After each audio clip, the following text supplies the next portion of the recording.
Hi, everyone, and welcome to So Please Understand the Talk series. I'm Holly Noon, the host.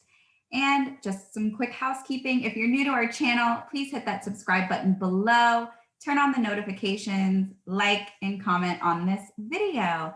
And today's guest is Mr. Steve Berlack, and we're going to be talking about his perspective as a Black educator teaching American history. And it's really important that we catch this perspective. It's Black History Month, and we just want to acknowledge kind of the Black experience in all its aspects. And so, Steve, if you want to go ahead and introduce yourself to our audience, who may not know you. Absolutely. First of all, Holly, thank you so much for having me. I appreciate my being here. Again, my name is Steve Berlack. I'm an author of a personal development book called Broadcast Your Inner Champion, which is actually the book that sparked my passion as a thought leader. As a thought leader, I empower people to find and overcome the gap between how they're living now and how they see themselves living in their mind. And so that's the focus of my work. It's called Broadcast Your Inner Champion. I am a former educator. I taught US history at the high school level in a major public high school for several years. And I became an administrator after that in that same school system. I cut my teeth in public speaking actually as a job readiness trainer at a nonprofit there, and ultimately became executive director of their Boston affiliate.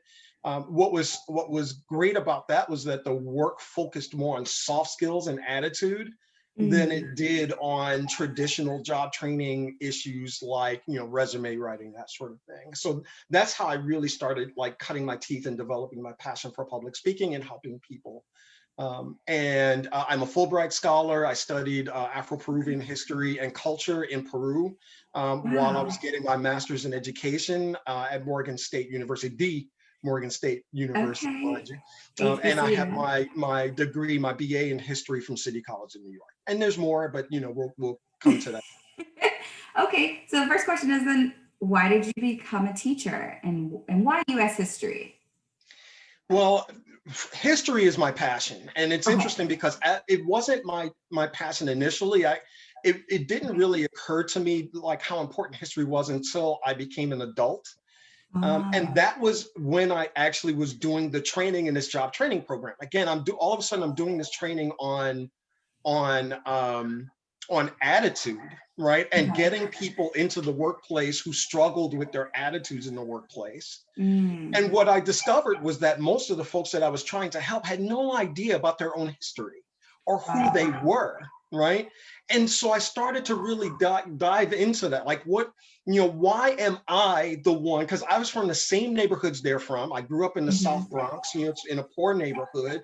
And yet here I was teaching them and guiding them. And so I was like, well, what's the difference? And I realized the difference was I was very aware of my history, my family history, the strength that gave me. And I was aware of our history as a people and as a nation. And that's ultimately what drove me into education. And I got my master's in education, like I said, at Morgan State, and taught US history in Baltimore City.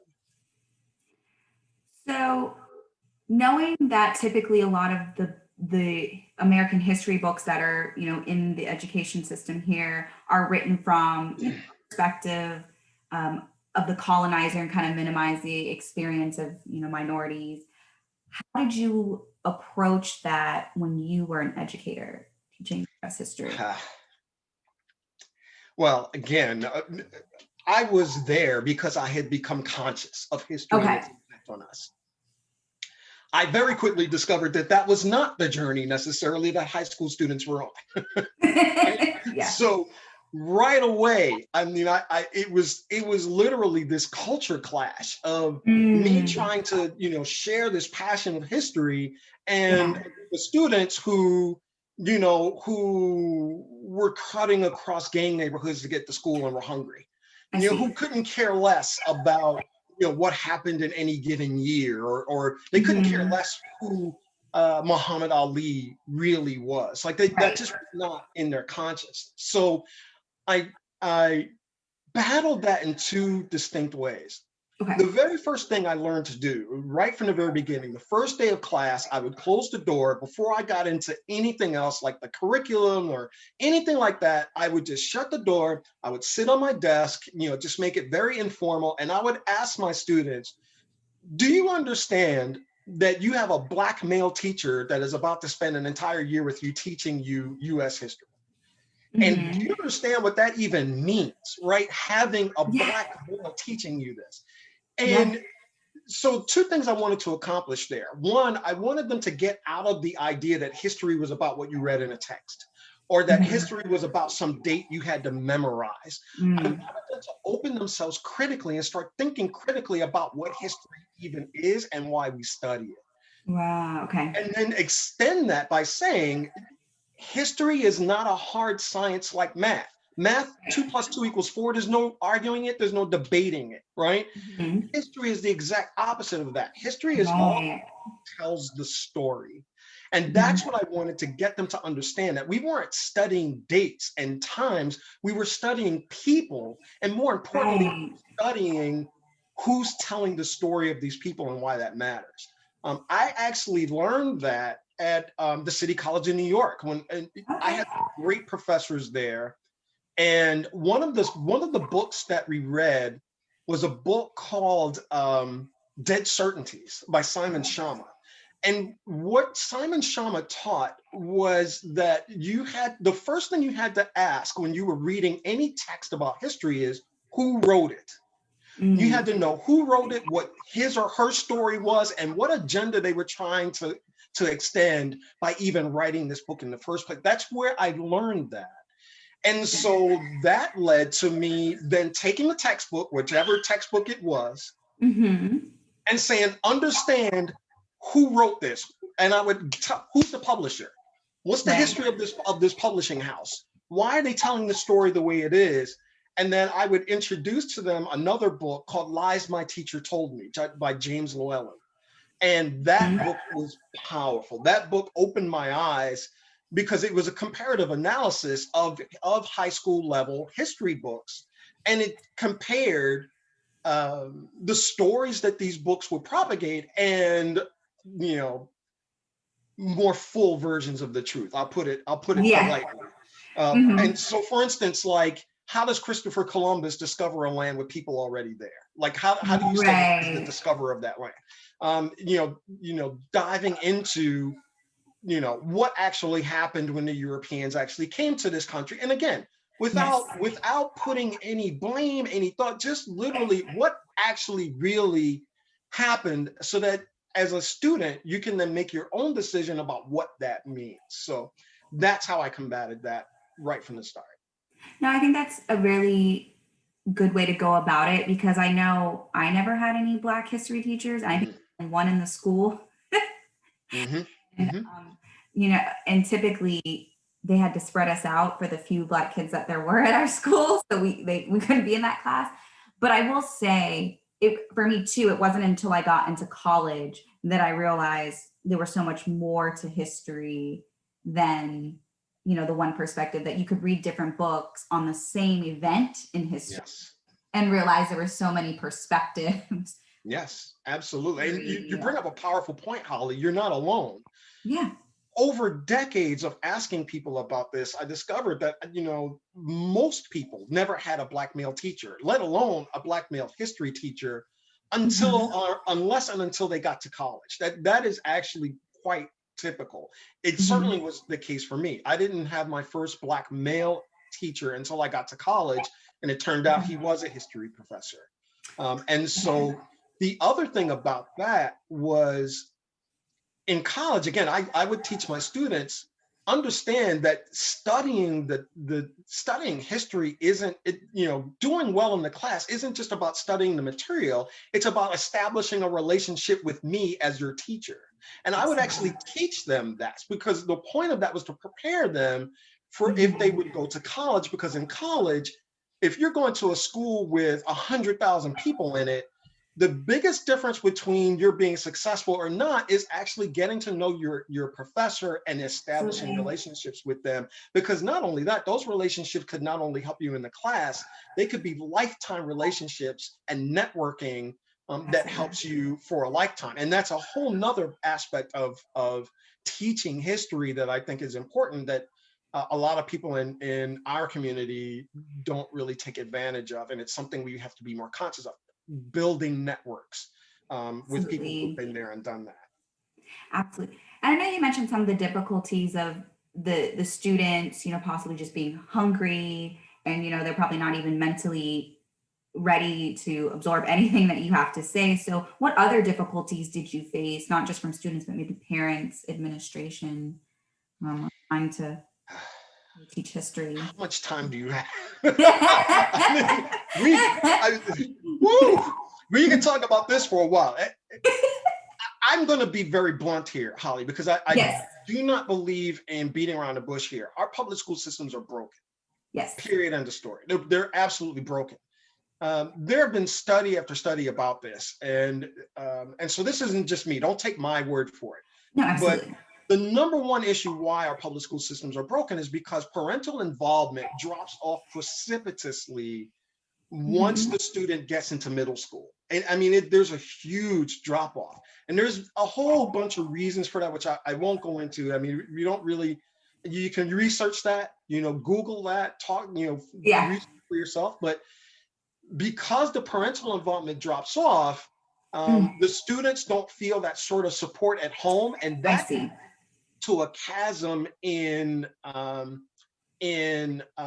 not just perspective, but value. Mhm. Value systems. I'm trying to show, I found that I was trying to develop this value system in education, to a group of students who didn't necessarily value their education because they didn't have that enforced at home. Now, again, that's not placing blame. That's literally just, I'm Yeah. telling you, I experienced, and because there's a number of factors there, right? Mhm. Which is one of the reasons why I always said that one thing that we should do is we should make schools not just centers of learning, but centers of the community where parents should Absolutely. be able to come into the school, get their GED at night, do Mhm. job readiness training in that same building in the evening. I think that could make the schools much more powerful and impactful than they are currently. The second thing is access. Education is all about access, and public schools do not get the funding that they deserve. Again, I could go on for, I I know. served as an assistant principal. I can tell you, Oh, okay. I can tell you what it meant sitting in an administration meeting, um, playing the game of, okay, we got funding for X number of students. We don't have that number of students. How many teachers do we need to cut? What courses do we need to cut in every year? And when you go to a school that has money and that has access, that's never an issue. And Right. so right from the jump, you have students that are going to these public schools who cannot compete with private school students or with students at Mhm. better schools once they're applying for college and once they're applying for jobs. They simply cannot compete. Yeah, like you said, that's a whole nother subject that we Yes, will it is. definitely talk about Yes, it and is. on this show at some point about Yes. about Yes.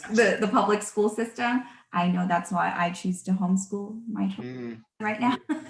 because I can, but yeah. Blessings to you. Yeah. Yes, thank I yeah. No, really wish absolutely. that more people would take advantage of that. Yes. No, absolutely. And so looking back, do you think your students appreciated your efforts as a teacher? Did you Funny you pray should for ask that. them? Okay. So I have a few stories about that I think really kind of tell that tale. First, we're talking about teenagers here. We're talking about high school kids, Mhm. right? So initially, no, right? Initially, there was nothing but pushback and, I hate history and, blah, blah, blah, Mhm. blah. So one of the things that I made a point of doing was that as an educator, I made a point of letting them know that not only am I just a Black man teaching them history, but they're my kids, right? I Mhm. care about you and I love you and I'm going to make sure you're okay. So having established that kind of helped to break through some of that ice. So a Mhm. couple of things that happened that made me realize that the students were starting to appreciate my effort. One of the first stories, which is actually kind of funny, I remember in my first year, after a few months, I remember coming to my classroom early in the morning to prepare, right? It's like maybe an hour before the school building would open. And, but there would be some students who would come in to get their breakfast in the morning, right? Mhm. So I get to my room, and as I'm walking down the hallway, I see about 4 or 5 students standing in front of my door. And I'm like, okay, that's odd. Like, why are they, Yeah. standing in front of my door? And what made it even odder was that of the 4 or 5 students, 2 or 3 of them weren't even my students. I knew them, but I didn't teach them, right? So I didn't say anything. I walk up to them, I'm like, good morning, how y'all doing? And they just kind of Yeah. looked at me. They may have said good morning, maybe not, teenager. It's just kind of, Yeah. yeah. And I opened the Yeah. door, and they just walked right in my classroom and sat right Ah, down, made themselves at home. And they never said a word to me. They just, and something told me, just let this flow. Just go with this. See where this is right. going. And so I didn't bother them. I, cleaned my chalkboard. I, did everything I needed to do, prep for the class. And then as soon as the bell rang for first period, they just politely got up and walked out the door. And I'm like, okay, that was kind of odd, right? And so from that morning on until I left that school, those students would do that. And I had, more students would join them. And Okay. again, they never interacted with me, but what I realized, understanding where they were coming from and what they were dealing with outside of the school, I realized that my classroom, for whatever reason, was their safe space. I see. And I felt honored because I realized that they chose me and they chose my classroom as their safe space. And so that was quite an honor, I thought, and I felt really proud of that. It's kind of weird that that would be the one thing, one of the things you point out, but I was very proud of that. Yeah. Another thing, I did establish some very good relationships with some of the parents, right? And Okay. one parent in particular actually worked at Morgan State. Ah, And so okay. she became a very good friend of mine. And her son was one of my favorite students, right, Joe? Okay. One of my favorite students. And he wound up joining the Air Force. Now I'm an Army vet, right? Okay. So, as was my dad and my grandfather. So I'm very proud of my service in the Army. And he became an Air Force veteran. And so I was very proud of him, although, I would needle him, let him know, should have joined the Army. But, it's another, that's okay. But his mother would stay in touch with me as he's gone all over the world. And she would share with me that even years after being in my classroom, he was sharing with her stories about how I was his favorite teacher and how, Hmm. as he's learning about the world and, exploring the world, he's remembering lessons that I would teach in the classroom about knowing who you are and making the connection between your history and what's happening today. And in the military, that's important to know, Yes. because you're dealing with political issues as well as Hmm. military issues that impact everyone, and your life can be on the line for that. And so it was mainly through parents who would share these sort of stories with me that I I started see. to realize that I was having an impact. Another funny thing is, as I started getting on social media, all of my former students would kind of join my social media platforms. And I'm like, Ah, what they is going found on you. with this? Right? Like, and they would share with me, of course, it's years later, and they'd be like, oh, you were my favorite teacher. And I'm like, Hmm. what? You were like my biggest pain in the butt, like the entire time. Like, what are you Ah. talking about? And they would laugh, like, no, no, you were my favorite. And I realized that even some of the kids that I thought kids, right? They're grown Right. now with children of their own. But some of the students who I thought were not getting it or that I thought were pains in the butt were some of the ones who got it the most and applied the Mm. lessons the best. So I learned through them. Yeah. And so I'm very appreciative of that. Okay. And it is Black History Month. So, what did you do as U.S. history teacher to share Black history with your students? Mm. My focus in history was African American history, right? So what a lot Okay. of people don't know about me is that not only am I a thought leader and I'm an author, but I also am a poet. I write poetry as well. Okay. And I remember this was maybe my first or second year teaching, where the assistant principal actually knew that I was an author. Well, I wasn't an author then, but I was writing poetry. And she knew that I wrote poetry. Okay. And I remember that she asked me if I would write a poem for Black History Month and share it with the school. Okay. And I said, okay, I would. Now, this was the first time anyone had ever actually asked me to write. Now, if if you've ever written, you've written. You're an author. You know it. Hmm. You either have it at the moment or you don't. And so when Right. someone asks you, that adds a lot of pressure, right? Yes. So I was like, what am I going to write about? And so I wrestled with that for about a week. And so finally, I decided, you know what? Instead of just trying to figure it out on my own, just go in the hallway and listen. So every time class would break, I would go in the hallway. I would stop. I would literally close my eyes. My students probably thought I was nuts. And I would just close my eyes and just stand in the hallway and I would just listen. Hmm. And I realized as I'm listening that I was hearing one word more than any other word I heard.